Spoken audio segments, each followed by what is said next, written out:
ഇറാന്റെ പരമോന്നത നേതാവായ ആയത്തുള്ള ഖമനേയെയും സൈനികരെയും അമേരിക്കയും ഇസ്രായേലും വധിച്ചു എന്ന് പറഞ്ഞുകൊണ്ട് പ്രതിഷേധത്തോടെ തെരുവിലിറങ്ങി അട്ടഹാസം നടത്തുന്നവരും ചില ആളുകളും ഖമനേയിയെ പിന്തുണച്ചുകൊണ്ട് രംഗത്ത് വരുന്ന ചില ആളുകളും അറിഞ്ഞിരിക്കേണ്ട ചില വസ്തുതകളുണ്ട്.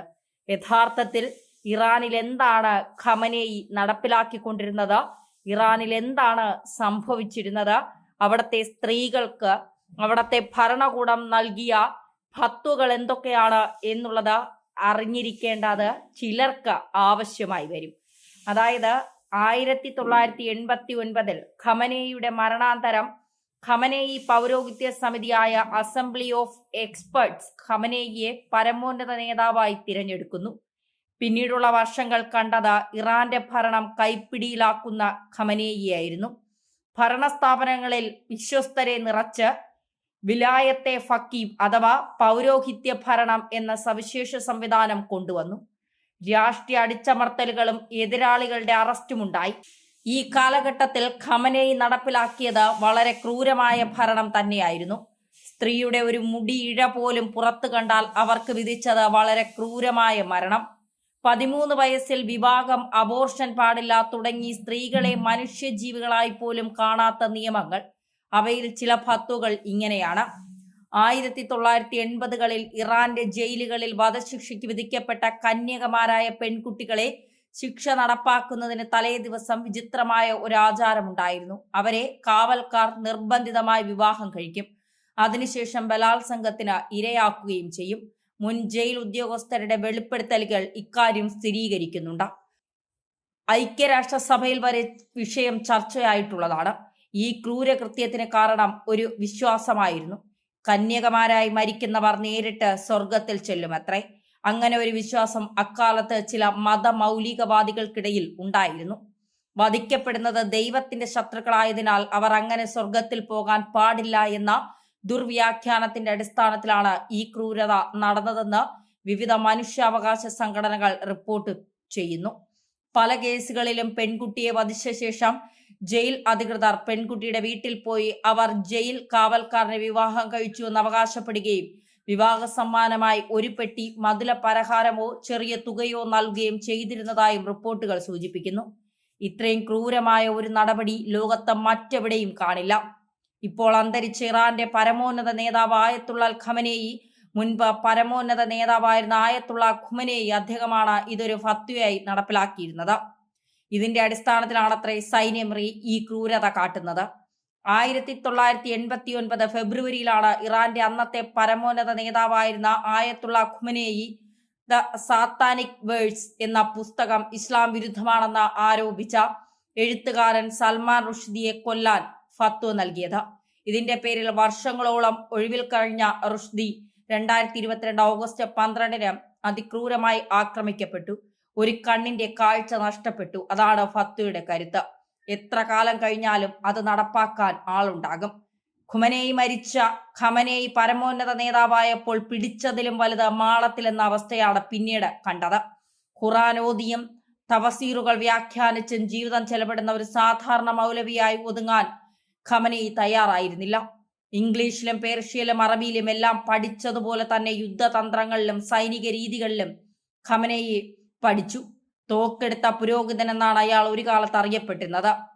അയാൾക്ക് അധികാരം കിട്ടിയതോടെ ഇറാനിലെ സ്ത്രീകളുടെ അവസ്ഥ ഒന്നുകൂടി മോശമായി. ഒരു കാലത്ത് സംസ്കാരങ്ങളുടെ കളിത്തൊട്ടിലായി അറിയപ്പെട്ടിരുന്ന ഇറാനെ ഒരു ഭ്രാന്തൻ രാജ്യമാക്കി മാറ്റിയെടുത്തത് ഖമനേയിയാണ്.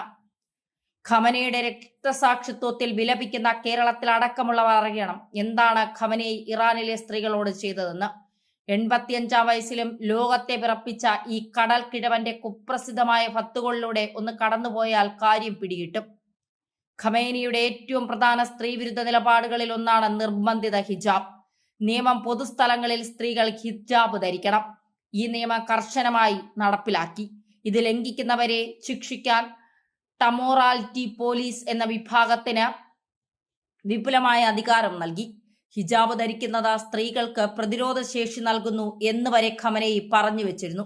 2022 മഖ്സാനിയുടെ മരണത്തെ തുടർന്ന് ഇറാനിൽ വലിയ പ്രക്ഷോഭമുണ്ടായത് ലോകത്തെ ഞെട്ടിച്ചിരുന്നു. ഏറ്റവും അതിവിചിത്രമായ ഒരു കാര്യം, മഖ്സാമിനി ഹിജാബ് ധരിച്ചിരുന്നു എന്നതാണ്. അതിനിടയിൽ മുടിയിഴ കണ്ടതാണ് പ്രകോപനത്തിന് കാരണമായത്. സർക്കാരിന്റെ കർശനമായ മാനദണ്ഡങ്ങൾ പാലിച്ചിട്ടുള്ളതായിരുന്നു ഹിജാബ് ധരിക്കുക എന്നത്. 2022 സെപ്റ്റംബർ 13 ടെഹ്റാനിൽ വച്ചിട്ടാണ് ഇറാന്റെ മൊറാലിറ്റി പോലീസ് അവളെ അറസ്റ്റ് ചെയ്യുന്നത്.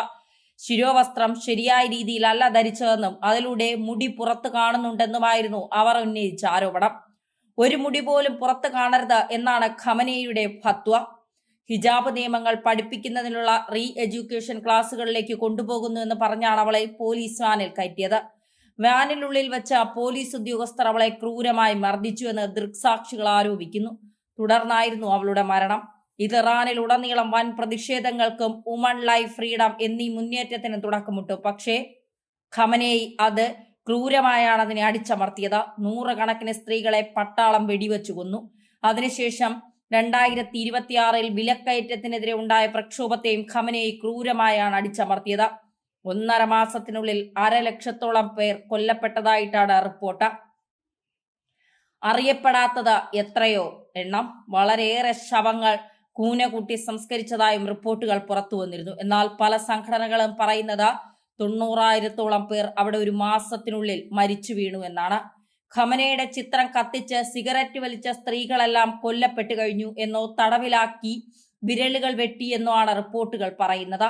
നിരവധി സ്ത്രീകളെ പട്ടാളം തന്നെ റേപ്പ് ചെയ്തു കൊന്നു. അവർക്ക് സ്വർഗം നിഷേധിച്ചു. കാരണം റേപ്പ് ചെയ്യാതെ കൊന്നാൽ കന്യകമാരാണെങ്കിൽ അവർക്ക് സ്വർഗം കിട്ടുമല്ലോ. അത് നിഷേധിക്കാനായി പട്ടാളക്കാർ അവരെ റേപ്പ് ചെയ്യുന്നു.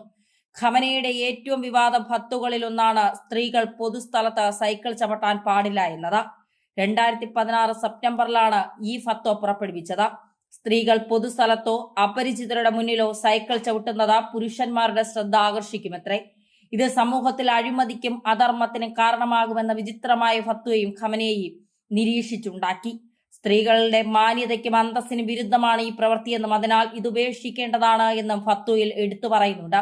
ഈ ഫത്വ ഇറാനിലെ സ്ത്രീകളുടെ ദൈനംദിന ജീവിതത്തിൽ വലിയ പ്രത്യാഘാതങ്ങൾ ഉണ്ടാക്കിയിട്ടുണ്ട്. 2016 വടക്കു പടിഞ്ഞാറൻ നഗരമായ മരുവാനിൽ സൈക്കിൾ റാലി നടത്താൻ പദ്ധതിയിട്ട ഒരു കൂട്ടം സ്ത്രീകളെ പോലീസ് അറസ്റ്റ് ചെയ്തു. ഇനി സൈക്കിൾ ചവിട്ടില്ല എന്ന് എഴുതി വാങ്ങിയ ശേഷമാണ് ഇവരെ വിട്ടയച്ചത്. ഇസ്ഫഹാൻ പോലുള്ള നഗരങ്ങളിൽ പൊതുസ്ഥലത്ത് സൈക്കിൾ ചവിട്ടുന്ന സ്ത്രീകൾക്ക് കടുത്ത പിഴയും സൈക്കിൾ കണ്ടുകെട്ടലും ശിക്ഷയായി കിട്ടി. ആവർത്തിച്ച് നിയമം ലംഘിക്കുന്നവർക്ക് തടവ് ശിക്ഷ നൽകി. ഇങ്ങനെ പല സ്ത്രീകളും ജയിലിലായിട്ടുണ്ട്. സൈക്കിൾ ഷെയറിംഗ് സംവിധാനങ്ങൾ ഉപയോഗിക്കുന്നതിൽ നിന്ന് സ്ത്രീകളെ പലയിടത്തും വിലക്കി. പൊതുസ്ഥലങ്ങളിൽ വ്യായാമം ചെയ്യുന്ന സ്ത്രീകളെ അധാർമികർ എന്ന മുദ്ര കുത്തുന്ന സാഹചര്യം ഫത്വയ്ക്ക് ശേഷം വർദ്ധിച്ചു. പക്ഷേ ഈ നിയമത്തെ വെല്ലുവിളിച്ചുകൊണ്ട് ഇറാനിയൻ വുമൺ ലവ് സൈക്ലിംഗ് എന്ന ഒരു ഹാഷ്ടാഗിൽ നൂറുകണക്കിന് സ്ത്രീകൾ സൈക്കിൾ ചവിട്ടുന്ന ചിത്രങ്ങൾ സോഷ്യൽ മീഡിയയിൽ പങ്കുവച്ചു. തങ്ങളുടെ മൗലികാവകാശമാണിതെന്ന് പ്രഖ്യാപിച്ച പ്രായമായവരും പെൺകുട്ടികൾ അടക്കമുള്ളവർ പരസ്യമായി സൈക്കിൾ ചവിട്ടി പ്രതിഷേധിച്ചിരുന്നു. ഇറാന്റെ പല ഭാഗത്തും സ്ത്രീകൾ സൈക്ലിംഗ് ചെയ്യുന്നുണ്ട്. അത് ഫത്വ അസാധമാക്കിക്കൊണ്ടല്ല, മറിച്ച് പോലീസ് കർശന നടപടി എടുക്കാത്തത് കൊണ്ടാണ്. കോടിക്കണക്കിന് ജനങ്ങളുള്ള ഒരു രാജ്യത്ത് ഇതുപോലുള്ള ഫത്വകളൊന്നും നടപ്പിലാക്കാൻ കഴിയില്ലെന്നും അതിന്റെ പേരിൽ നടപടിയെടുത്താൽ ജയിൽ നിറയുമെന്നും ഇറാൻ ഭരണാധികാരികൾക്ക് നന്നായി അറിയാം.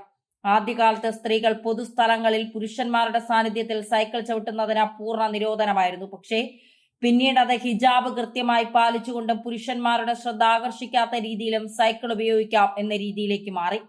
ഇറാനിൽ സ്ത്രീകൾ സൈക്കിൾ ചവിട്ടുന്നത് തടയുന്ന വ്യക്തമായ സിവിൽ നിയമങ്ങളൊന്നും നിലവിലില്ല. എന്നാൽ പൊതുധാർമ്മികത ലംഘിച്ചു എന്ന പേരിലാണ് പോലീസ് സൈക്കിൾ കണ്ടുകെട്ടാറുള്ളത്.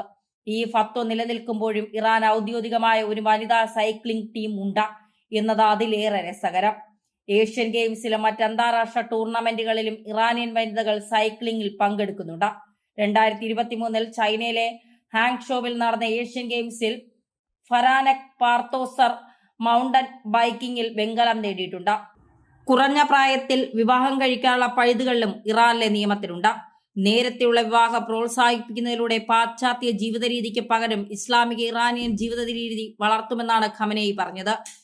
ഖമനേയുടെ ചില ഫത്വകളൊക്കെ വെറും അടവ് നയം അഥവാ തട്ടിക്കൂട്ടിയവ മാത്രമാണെന്നും റിപ്പോർട്ടുകളുണ്ട്. ഇസ്ലാമിക നിയമപ്രകാരം ആണവായുധങ്ങളുടെ നിർമ്മാണവും ഉപയോഗവും ശേഖരണവും ഹറാമാണെന്ന് ഖമനേയി പുറപ്പെടുവിച്ചിരുന്നു. 2003 ഒരു വാക്കാലുള്ള ഫത്വയാണ് ഇത് പുറപ്പെടുവിച്ചത്. 2005 അധികം ഔദ്യോഗികമായി ആവർത്തിച്ചു. പക്ഷെ എല്ലാവർക്കുമായി അറിയാം, കഴിഞ്ഞ കുറെ കാലമായി ഇറാൻ യുറേനിയം സമ്പുഷ്ടീകരണം 60% എത്തിച്ചത് അണുബോംബ് നിർമ്മാണത്തിന്റെ വക്കിലാണെന്ന്. എന്നിട്ടും പറയുന്നു അണുബോംബ് ഹറാമാണെന്ന്. ഖമനേയിയെ വലിയ ആളായി വാഴ്ത്തപ്പെടുന്ന ചില ആളുകൾ ഇവിടം മതിയാക്കി, അല്ലെങ്കിൽ വിദേശ രാജ്യങ്ങളിലിരുന്ന് ഖമനേയിയെ പൊഴുത്തുന്ന ചില അമ്മച്ചിമാർ കഴിവതും ഇറാനിലേക്ക് പോയി ജീവിക്കുന്നതാണ് നല്ലത്. കാരണം ഇത്ര നല്ല ഭരണാധികാരി അവിടെ ഉണ്ടായിരുന്നപ്പോൾ അവിടെ പോകാതെ ഇവിടെ ഇരുന്ന് ചിലച്ചിട്ട് ഒരു കാര്യവുമില്ല. ഇനിയും സമയമുണ്ട്, അവിടെ പോയി ജീവിക്കുന്നതാണ് നല്ലത്.